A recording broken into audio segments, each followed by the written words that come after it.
Hi, this is Alex Helmbrecht, the Sports Information Director at Chadron State College, and I'm sitting here with Chadron State head football coach Jay Long. The Eagles got on the right side of things this weekend with a 19-7 victory over Angelo State. Coach, first of all, congratulations on the first win. I know that probably felt really gratifying to you. You spent some time here at Black Hill State, but then you came to coach your alma mater, and so just talk a little bit about what that meant to you. Well, anytime you get a win, it's a good day. And I thought the kids our guys just played outstanding. They played Eagle football to its finest. When you look at it, we played great defense.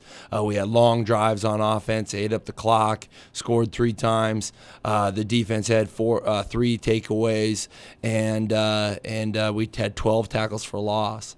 And when you look at special teams wise, we got a turnover that sparked an offensive touchdown, and it was a good game for the guys and a good game for us to get that win. On a personal note, how to feel, it felt awesome. I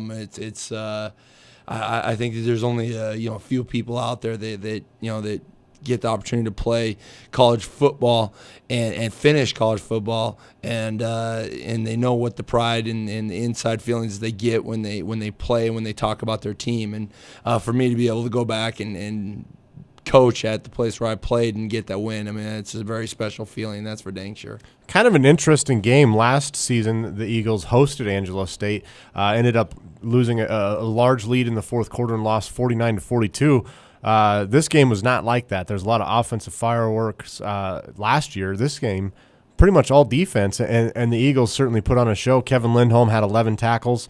As you mentioned, he also had a fumble recovery, all the tackles for losses. And then Connor Casey made another great play, returned an interception for 40 yards. Yeah, when you look at it, it was really windy, which doesn't probably get talked about as much, but it was a windy game.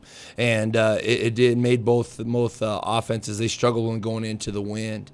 And, when you look at it, defensively, you said those names, another was Kiefer Burke. Kiefer Burke was all over the place. He was a wrecking crew up front, and caused disruption in the passing game by getting pressure on the quarterback, and that helped us defensively, to get them out of rhythm. Offensively, we ran the ball very well, and I think we had 186 yards rushing, and that was good to see. When we were going into the wind, we were having a hard time getting our offense into a rhythm, but when we're going with the wind, it was kind of the same like with Angelo down there. We got into a better rhythm, and we got into a good drive.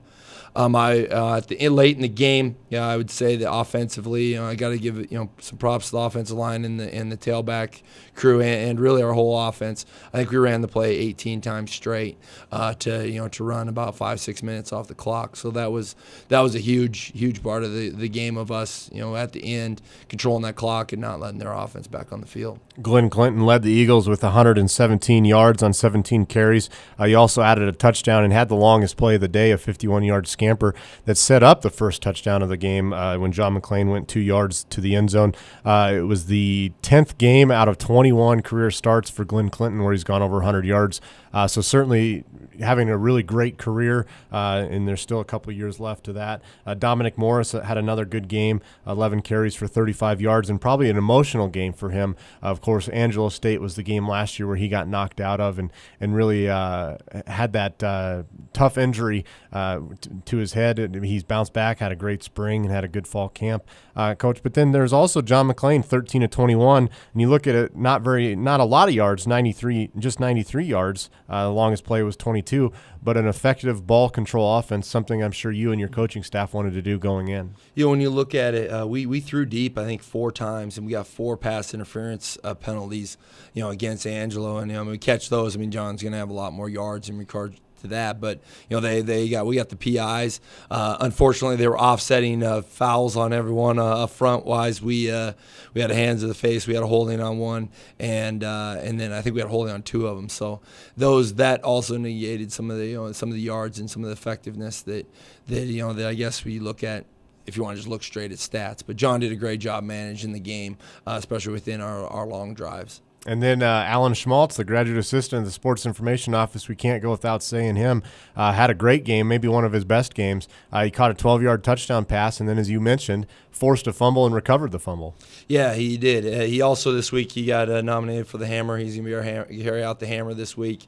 It was a huge play. It was one of the picture-perfect strip, grabbed the ball, ripped it up. Ball went out. JoJo Phillips landed on it, and like I said, provided a spark. We ended up scoring off that drive, so that was exactly what we want out of our special teams. Good. It sounds like the Eagles performed well in all three phases, offense, defense, and special teams. Yeah, once again, like I said in the beginning, I just thought it was Eagle football. When I was standing up there talking to Axe at the end of the game, there was a media guide there, and on that media guide, it has all the pictures of past football players, and I just had to smile. I was like, we played Eagle football today, and it was good to get that win.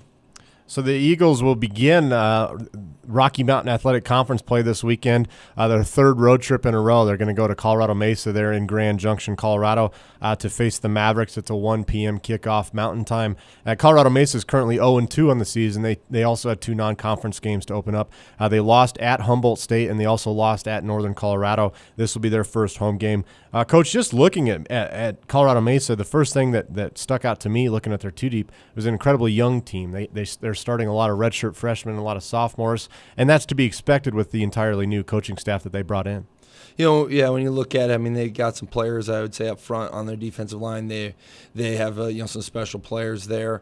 Also, looking in their at the offensively, I know Coach Jers and Coach Larson been talking about the tailbacks are both big physical running backs that bang out a lot of yards, and with Coach Martin being there, we know they're going to be well coached, and they like to score points. What he did at Kearney, so I mean we're going to have a good game lined up for us. With obviously with the familiarity between the two programs now, Coach O'Boyle, who was the head coach here, is the offensive coordinator there, and then Coach Hours is the D coordinator there, who is here at Chadron State.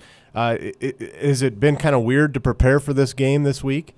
I don't think it's been weird. It's just more the fact that we got more familiar with those two. With Coach Stein and Coach Jersel working on both sides of the ball. I mean, we have a lot of likes, and we know what the tendencies are. I guess I shouldn't say no, but we have a good understanding of some of the tendencies. And then also that it also works a little bit the other way. Also with Chris being our offense coordinator. And Coach Larson learning a lot of his defense from Coach Howard when he's here. So there is a lot of familiarity, and the biggest thing is when our guys go out there, we just got to play football and out hit and outwork our opponent. Okay, Coach. Well, it certainly should be an interesting game. It's always exciting to start the RMAC season. You're starting with a clean slate. You're 1-1, but you're 0-0 in the RMAC. So best of luck to you there at Colorado Mesa, and appreciate your time. Thank you. We know it's a big week. We're ready to start up conference play.